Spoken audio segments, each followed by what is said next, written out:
Getting parents on board is an essential part of the process, but it does get overlooked sometimes. I've been involved in music programs where we've had great vision, high quality music education, but we just haven't fully considered the parent's perspective.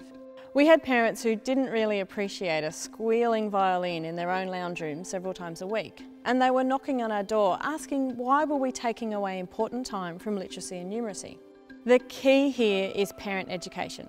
You need to explain not only what you're doing, but why you're doing it. And you need to do it in terms of the educational outcomes for the students.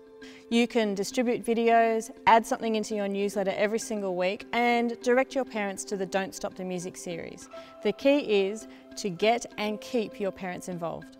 Music helps you challenge some old assumptions about education while getting your parents excited about what their children are learning. All of this helps get them on board when they start hearing that violin squealing at home.